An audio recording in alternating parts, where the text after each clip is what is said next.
Olá! Hoje a gente vai mergulhar numa história de confronto que, olha, é clássica. De um lado, a convicção firme de um movimento novo, cheio de energia. E do outro, o poder já estabelecido, que, claro, vai fazer de tudo para se proteger. É uma batalha que começa ali, no meio de todo mundo, em praça pública, e que vai testar até onde a autoridade pode ir. Essa é a grande questão que está no centro da nossa análise de hoje. O que acontece quando ideias novas, quase explosivas, batem de frente com a tradição? Vamos ver como essa tensão toda se desenrola, porque é um padrão que a gente vê em vários momentos cruciais da história. E a primeira faísca acende agora. Bom, a história começa num lugar que não podia ser mais público, o pátio do templo.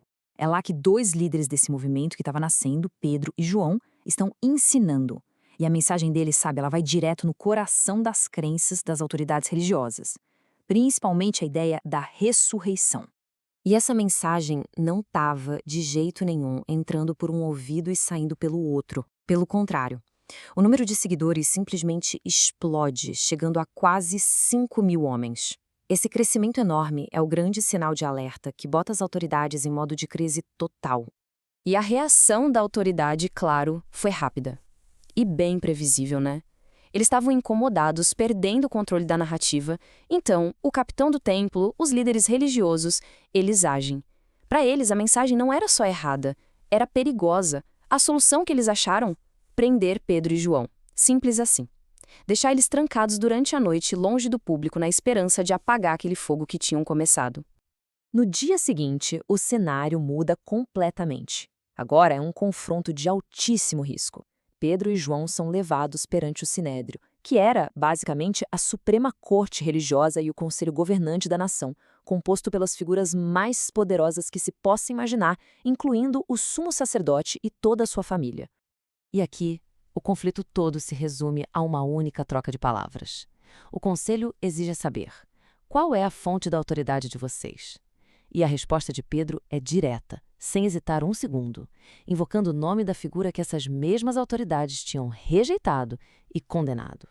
Mas Pedro não para por aí, não. Ele usa uma metáfora poderosíssima para virar o jogo. Eles o chama de edificadores e diz que a pedra que eles jogaram fora, que consideraram inútil, se tornou a peça mais importante de todas, a pedra angular. É uma inversão total de poder e valor, dita bem na cara deles. E aqui é o ponto crucial. A declaração de Pedro não deixa nenhum espaço para meio termo, para negociação. Ele não apresenta Jesus como uma opção, mas como a única. Isso vai muito além de uma simples diferença teológica. É um desafio direto à própria validade do sistema que aquele conselho representava. E é aqui que a história dá uma virada fascinante. O conselho, aquele órgão que era o mais poderoso da região, de repente se vê completamente encurralado, diante de um dilema que eles não esperavam. A primeira coisa que abala o conselho é a pura confiança desses homens. Na visão deles, Pedro e João eram sem letras e indoutos. Pessoas comuns, sem treinamento formal, sem o status para falar com tanta autoridade. A ousadia deles era tão chocante que só parecia ter uma explicação. Eles tinham andado com Jesus. Essa pergunta feita entre eles, a portas fechadas, revela tudo. Eles estão perdidos. A posição de poder deles não dá uma resposta clara sobre como lidar com a situação. Eles não estão no controle, estão reagindo. E o motivo desse dilema todo é o seguinte: a evidência era inegável e estava bem ali, na frente de todo mundo. Um homem, que todo mundo sabia que era aleijado há mais de 40 anos, agora estava de pé, curado. Era um fato público, um milagre visível para a cidade inteira. Eles não podiam simplesmente punir os apóstolos sem parecer tiranos e injustos diante do povo.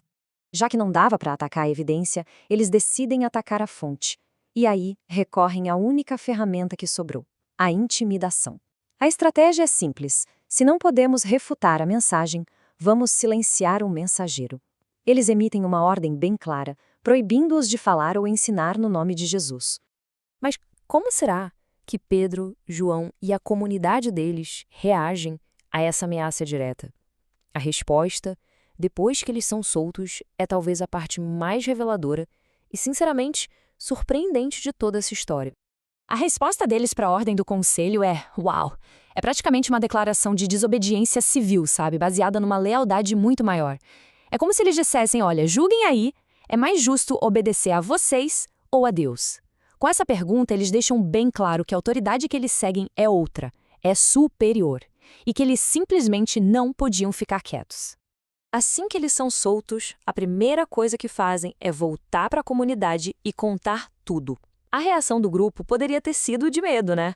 Poderiam ter feito um plano para se esconder, mas, ao invés disso, a resposta instintiva e unânime é se juntar para orar.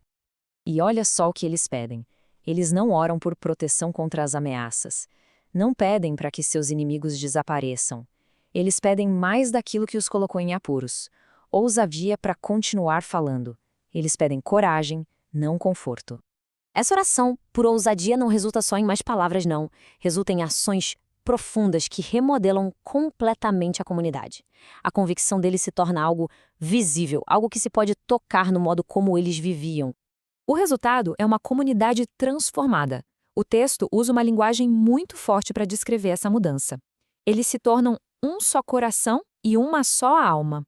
Isso não é só uma união espiritual, não. Isso se manifesta de um jeito radicalmente prático, praticamente abolindo a ideia de propriedade privada entre eles.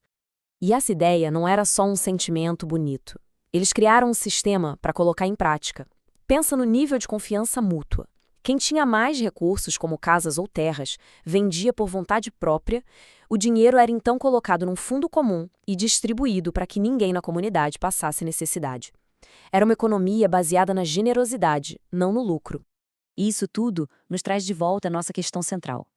Essa história sugere que, enquanto a autoridade de um cargo tem o poder de prender e ameaçar, a convicção profunda tem um poder diferente. O poder de transformar pessoas e construir comunidades fortes, de dentro para fora. No fim das contas, qual delas detém o poder de verdade?